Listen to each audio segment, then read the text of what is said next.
Pemirsa, dunia digital kembali merebut para penggunanya, terutama media sosial. Beragam jenis aplikasi pertemanan yang kini bisa dinikmati dengan bebas oleh pengguna smartphone. Namun tanpa disadari, menggunakan media sosial secara berlebihan akan berdampak pada gangguan kecemasan hingga gangguan mental seseorang loh.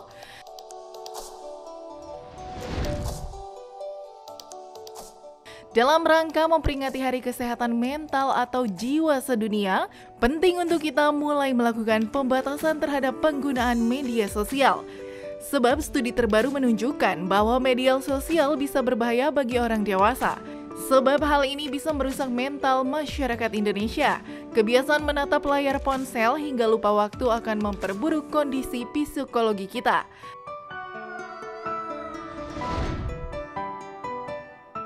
Lantas, benarkah pengguna media sosial bisa menyebabkan seseorang kecanduan, bahkan bisa memperburuk kesehatan mentalnya? Berikut simak jawabannya bersama dokter di Hidup Sehat hari ini. Yes, kembali bersama kami di Hidup Sehat. Media sosial katanya memperburuk kesehatan mental. Seperti ini, dokter. Ini udah ada gangguan atau belum ya? Maaf dokter. Ya. Udah mulai. Oh, udah mulai ya Allah. Aduh, ini banyak soalnya banyak yang komen-komen gitu harus segera dijawab gitu biar engagement-nya tinggi. Nah, ini gitu. yang perlu kita ketahui, apakah berpengaruh di kesehatan mental atau tidak. Udah menjawab itu, kita udah kedatangan expertnya nih, Dr. Largo, spesialis kedokteran kesehatan jiwa. Wah, ini nih pengaruh medsos nih. Selamat pagi dokter. Selamat pagi dokter Ekles. Dokter udah follow saya belum? Oh iya, sudah di follow kayaknya. Update status dokter. Nanti kalau saya ngepost tuh harus cepet di like ya dok cepet ya. di like, waduh di medsosnya ya. Baiklah. Nah, kehidupan sekarang ini kan sangat dipengaruhi oleh online atau media sosial kan dokter ya. Nah, ini apakah seberapa besar sih berpengaruh terhadap kesehatan kita pada umumnya, dokter? Ya, jadi kesehatan jiwa yang kebetulan nih dokter Ekles, dokter Arlin ya dan seluruh pemirsa bahwa hari ini tuh Hari Kesehatan Jiwa Sedunia. Gitu. Jadi temanya adalah menjadikan kesehatan jiwa dan kesejahteraan atau well-being itu menjadi prioritas dalam kehidupan kita. Betul. Nah, setuju. Aspek yang mau kita bahas pada saat ini secara khusus adalah media sosial gitu ya. Jadi pada dasarnya manusia itu memang adalah makhluk sosial yang membutuhkan berinteraksi dengan orang-orang lain untuk bisa terjalinnya suatu perasaan yang nyaman, perasaan yang aman, juga semakin bertumbuh dalam kematangan dan kedewasaan kepribadiannya. Kalau zaman dulu kita face to face gitu ya, ketemu sama orang, berinteraksi. Tapi sekarang ini sudah ada platform media sosial. Nah, ini juga merupakan suatu cara berinteraksi dengan orang lain. Betul. Tapi sayangnya penelitian-penelitian sekarang ini menunjukkan penggunaan media sosial yang berlebihan itu bisa berdampak buruk bagi kesehatan mental seseorang.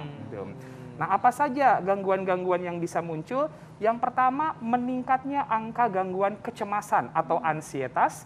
Yang kedua, gangguan depresi. Kemudian merasa diri terisolasi dan kesepian. Dan ada yang kita sebut sebagai FOMO, fear of missing out, gitu. Jadi takut ketinggalan berita, gitu ya. Itu ya. yang paling sering. Jadi makanya di-scroll terus ya, ada apa, what's happening gitu ya kan. Iya, kepo ya. Kepo. Nah, ini nih ya orang-orang seperti ini nih dok, apakah yang tadi dokter sebutkan ya ada 4 keadaan yang bisa terjadi kalau misalnya kita kelewatan atau overdosis sosial media gitu ya dok ya. Itu apakah pada anak-anak juga atau orang dewasa juga atau gimana tuh dok? Ya, jadi media sosial ini terdampak pada semua orang ya. Benar. Sekarang ini kan media sosial sangat mudah diakses lewat smartphone ataupun gadget kita. Artinya setiap saat kita bisa terhubung secara online dengan media sosial tersebut. Nah, ada beberapa hal yang terkait dengan psikologis penggunaan media sosial ini. Pada waktu seseorang menggunakan media sosialnya, ada perasaan membandingkan diri dengan kehidupan orang lain, dengan kehidupan dirinya dan penampilan dirinya. Itu menimbulkan suatu perasaan insecure, merasa diri tidak cukup gitu ya, dan ada perasaan iri juga dengan kehidupan orang lain. Nah, ini bisa menimbulkan dampak yang kurang baik tentunya. Kemudian juga yang kita kenal sebagai FOMO tadi ya, fear of missing out gitu ya. dia selalu berusaha untuk update berita. Karena kalau misalnya dia waktu ngobrol dengan orang lain nanti nggak tahu tentang hal itu, kok kayaknya merasa kurang dengan dirinya. Nah, ini yang menyebabkan penggunaan media sosial itu menjadi berlebihan gitu ya. Baru bangun tidur buka medsos, sebelum tidur buka medsos, kemudian waktu berkendara buka medsos. Nah, ini bisa membahayakan untuk keamanan dan juga untuk keselamatan dari orang tersebut dan orang-orang sekitarnya. Nah, ini yang juga perlu kita perhatikan tentunya dampaknya secara psikologis bagi kesehatan mental seseorang. Bener, tapi itu benar sih. Bahaya Di tuh mana-mana jadinya medsos, ya. bangun tidur medsos, di toilet medsos. Screen time tuh naik gitu ya dok ya. Betul, Nah ini ya. juga berhubungan nih sama fakta mitos yang beredar nih dok. Katanya nih dok, janganlah kita menggunakan media sosial itu lebih dari 2 jam sehari. Ini fakta atau mitos dokter? Ya, ini adalah fakta Oh gitu fakta, ya. jadi maksimal 2 jam. Betul, Ya. maksimal itu 2 jam dan memang penggunaannya untuk waktu santai gitu ya. Kalau tujuannya untuk bekerja atau untuk mendapatkan informasi itu tentunya boleh gitu ya. Ya, sehingga nanti tujuan penggunaan medsos itu perlu kita pahami tujuannya apa sih kita menggunakan medsos ini.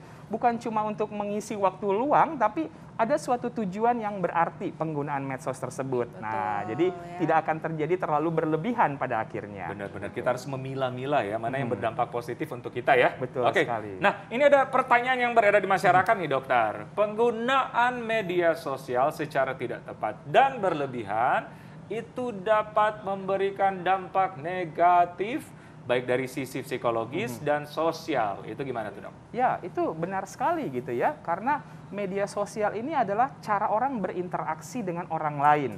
Tetapi misalnya gitu ya, kalau di media sosial platformnya kan banyak sekali like, comment, love, subscribe gitu ya.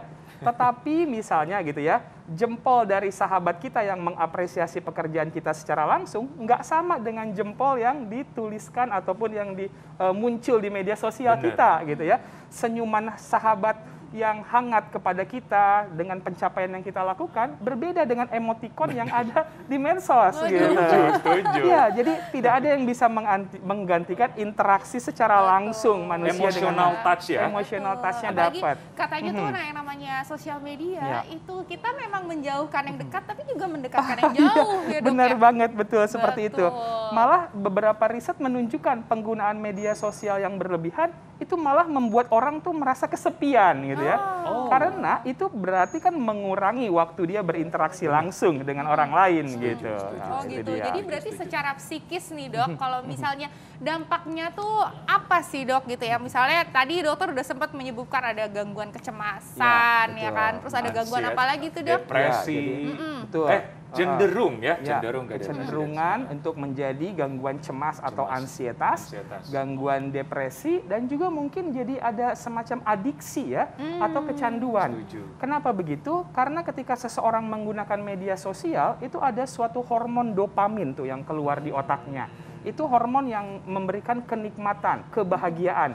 Sama kayak kalau kita minum kopi gitu ya, atau pakai narkoba, alkohol, rokok gitu ya. Nah, pada waktu kita menggunakan media sosial, mendapatkan respon yang nyaman, yang positif, ada yang like, ada yang komen, itu feel happy-nya dapat karena ada hormon dopamin tadi. Begitu kita nggak menggunakan medsos, itu dopaminnya turun dan itu menyebabkan kita pengen nyari lagi. Sehingga diulangi lagi lah penggunaan medsos itu, yang makin lama waktu penggunaannya makin panjang. Dan waktu kita nggak menggunakan, kok kayaknya ada yang hilang. Karena kita nggak punya alternatif untuk memberikan kenyamanan dan kebahagiaan bagi diri kita. Sehingga akhirnya penggunaan medsos menjadi berulang-ulang dan menjadi adiksi atau sudah ketergantungan akhirnya dengan medsosnya. Karena jadi kebutuhan primer ya. Betul. Nah, mengenai kebutuhan ini kan tentunya memang zaman sekarang semua orang itu ya mau nggak mau harus buka medsos gitu kan. Nah, tapi sebenarnya bagaimana sih cara kita untuk mensiasatinya supaya kita tidak jatuh ke dalam jurang-jurang yang tadi sudah disebutkan, gangguan kecemasan, gangguan depresi, gangguan psikis dan sosial dan emosi semuanya itu. Sesaat lagi tetap di Hidup Sehat. Hidup sehat.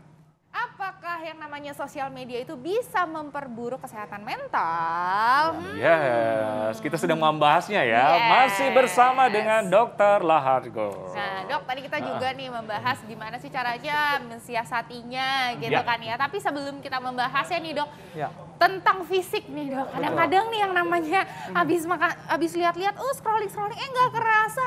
Udah malam, tiba-tiba udah gelap gitu ya, nggak berasa. Aduh kita belum makan, belum sholat, belum mandi, belum apa gitu. Nah itu bisa menjadi dampak buruk juga ya dok ke fisik gitu. Ya benar sekali. Jadi WHO selama pandemi kemarin memberikan suatu himbauan gitu ya. Kalau penggunaan gadget ataupun media sosial secara berlebihan itu bisa berdampak bagi kesehatan fisik dan mental. Kalau di kesehatan fisik sekarang ini kan kita dikenal dengan generasi rebahan gitu ya. Jadi sedentary lifestyle gitu ya. Generasi Z. Manusia horizontal. Horizontal ya. Jadi lebih banyak duduk, berbaring, bersandar, sibuk dengan gadget dan medsos kita mungkin ya. Dan itu tentunya nggak begitu baik bagi kesehatan fisik dan juga mental kita. Belum lagi waktu tidur dan bangun yang menjadi terganggu polanya gitu ya. Beberapa kita kayaknya ngerasa pengen lihat nih, tanggung nih untuk diselesaikan, dituntaskan gitu ya. Dan itu menyebabkan waktu tidur kita kuantitas maupun kualitasnya jadi terganggu tentunya. Dan juga konten-konten yang ada di dalamnya ya, itu juga bisa berdampak tidak baik. Dan penggunaan gadget itu kepada tulang, sendi, otot-otot kita. Sekarang kan juga banyak orang membungkuk gitu ya karena sibuk ngelihat ke bawah terus gitu. Itu juga jadi perhatian kita tentang aspek kesehatan fisik selain daripada kesehatan mental yang tadi kita sudah bahas tentunya. Oke, dokter. Nah, fakta mitos selanjutnya nih dokter. Ada juga yang berpikir ingin menghapus akun medsosnya. Tapi katanya ini adalah ciri-ciri gangguan mental kecemasan akibat media sosial. Ini fakta atau mitos, dokter? Ya, sebenarnya ini mitos lah ya. Artinya bukan menghapus media sosialnya mungkin, tapi memodifikasi cara penggunaannya. Bijak. Betul, bijak menggunakannya gitu ya. Jadi dalam menggunakan media sosial itu kita perlu mengikuti beberapa patron-patron tertentu ya, agar kesehatan jiwa kita tetap baik. Yang pertama, kita memang harus mengurangi yang namanya screen time, waktu melihat layar. Nah, disampaikan dalam beberapa riset bahwa waktu melihat layar itu maksimal 2 jam memang. Kalau lebih dari 2 jam, pasti ada konsekuensi negatif yang kurang bagus. Bahkan sebuah riset menyatakan bahwa anak remaja dan dewasa muda yang menggunakan medsosnya hanya 30 menit sehari, itu terdapat perubahan yang signifikan bagi kesehatan mentalnya. Jadi memang penggunaannya yang dikurangi itu akan sangat baik buat kesehatan mental. Nah, cara menggunakannya seperti apa? Dengan melakukan misalnya media sosial detoksifikasi gitu ya. Nah, itu menguranginya dengan sadar gitu ya. Oke nih, 1 minggu ke depan atau 1 bulan ke depan aku mau nonaktifkan dulu medsosku misalnya. Atau dengan menonaktifkan notifikasinya. Kadang-kadang ada notifikasi di medsos itu membuat kita jadi mudah terdistraksi dari pekerjaan yang sedang kita lakukan atau kerjakan secara fokus pada saat itu. Nah, dengan mengatur limit cek juga kita bisa membuat lebih mudah ya pengaturan medsos ini. Biasanya 15 menit sekali kita ngecek. Ini kita secara sadar mengatur bahwa aku mau ngecek medsos hanya 1 jam atau 2 jam sekali dalam 1 hari misalnya. Nah, dengan mengatur penggunaan medsos secara sadar dengan demikian, ini akan membuat kesehatan mental kita lebih terjaga tentunya. Tapi bagaimana dengan orang-orang yang memang bekerjanya di sosial media, dok? Nah, ada siasat khusus nggak, dok? Betul sekali. Jadi sekarang ini kan tadi gadget, media sosial, internet itu menjadi suatu bagian penting dalam kehidupan kita. Nah, yang terpenting di sini adalah keseimbangannya, gitu. Jadi harus juga ada aktivitas-aktivitas non-digital yang mengisi waktu-waktu kita. Pertemuan dengan teman dan rekan kerja secara langsung, rekreasi, keluar kota misalnya, bertemu dengan alam. Nah, itu adalah hal-hal yang baik juga untuk menyeimbangkan antara aktivitas digital dan aktivitas non-digital.